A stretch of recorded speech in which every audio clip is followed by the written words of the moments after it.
Tinapay mula sa langit. A daily morning devotion with CRC Family.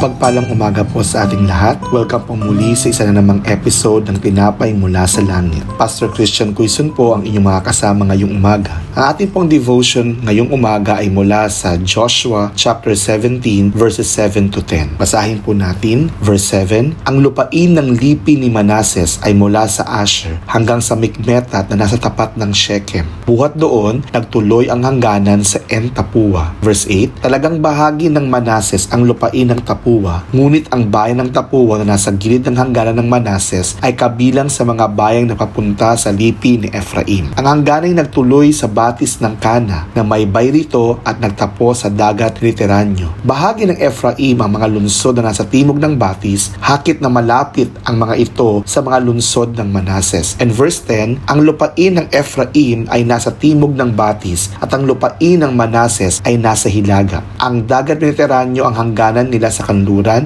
katabi ng lipi ni Manases ang Asher sa dulong hilaga at ang Isakar sa dakong silangan. Nalangin po tayo. Dakilang Diyos, magandang umaga po sa inyo. Kami po ay lubos na nagpapasalamat sa inyong pag-iingat sa buong magdamag ng aming pagtulog. Salamat po sa panibagong araw na pinagkaloob niyo sa amin. Kalakip ang kalakasan, kapayapaan at kaginhawahan nagmula sa inyo. Samahan niyo po kami sa aming devotion today. Buksan niyo po ang aming puso't isipan upang maunawaan po namin ang nais ninyong iparating sa amin mula sa inyong salita. Tulungan niyo kami, Banal na Espiritu, na ma-apply po namin ito sa aming buhay upang makita at maranasan namin ang kapangyarihan ng salita ng Diyos. Lahat ng ito ay dalangin namin sa pangalan ni Jesus. Amen. Inilarawan sa ating binasa ang mga hangganan ng kanlurang kalahati ng tribo ng Manase. Ang teritoryo ng tribo ng Manase ay hinati sa dalawang bahagi, isa sa salangan ng Ilog Jordan at isa naman sa kanluran. Ang kanlurang kalahati ng tribo ng Manase ay binigyan ng lupain na nagmula sa Ilog ng Jordan hanggang sa dagat Mediteraneo. Ang mga hangganan ng kanilang teritoryo ay kasama ang mga lugar tulad ng Megiddo, Dor, Taanak at ang lungsod ng Shechem. Nag-extend din ito sa pakanluran patungo sa hangganan ng Asher at pakanluran patungo sa hangganan ng Isakar. Itinatag ng mga hangganan na ito ni Joshua sa ilalim ng patnubay ng Diyos at ito ay para sa mana ng tribo ng Manase. Responsibilidad ng tribo na linisin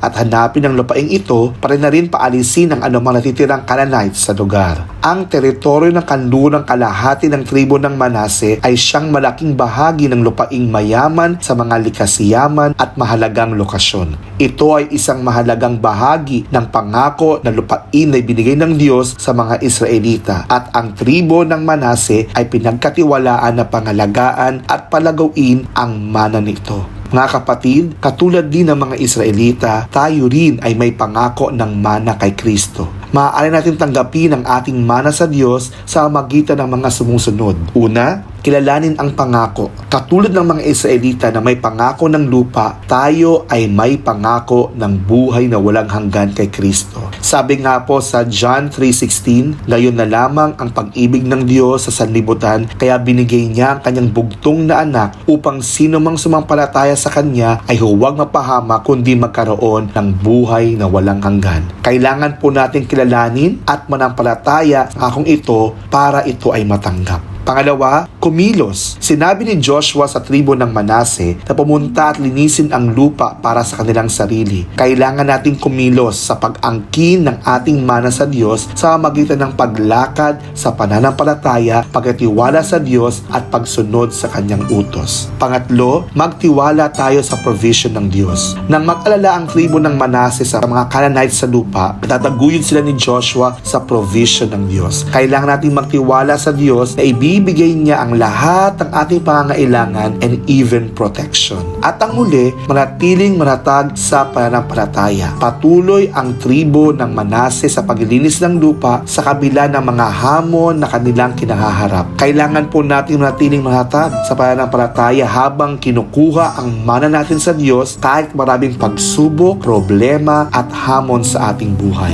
Before we end, let us always remember what the Word of God says in John chapter chapter 1 verse 12. Yet to all who receive him, gave him the power to be children of God. And in Romans chapter 8 verse 17, now if we are children, then we are heirs, heirs of God and co-heirs with Christ, if indeed we share in his sufferings, in order that we may also share his glory. We are his children and heirs, and it will not change. This is who we are in Christ. Let's pray. Our loving God, thank you for the example of the tribe of Manasseh in claiming their inheritance. Help us to recognize and claim the promises you have for us. Give us the courage to take action, trust in your provision, and persevere in faith. May we always seek to fulfill your will and receive the blessings you have in store for us. In Jesus' mighty name, Amen. Maraming salamat po sa inyong pakikibahagi sa ating programa. Lagi po nating pagnilayan ang salita ng Diyos mula sa ating puso. Dahil lubos ang magiging kaunawaan natin dito. Muli po ninyo kaming samahan bukas sa pagninilay ng kanyang mga salita dito sa programang Tinapay Mula sa Langit. Malaya nyo din pong i-share ang video na ito upang kayo rin po ay maging pagpapala sa iba. Pagpalain po tayong lahat ng Panginoon at magandang umaga at magandang buhay sa piling ng ating Panginoong Jesus.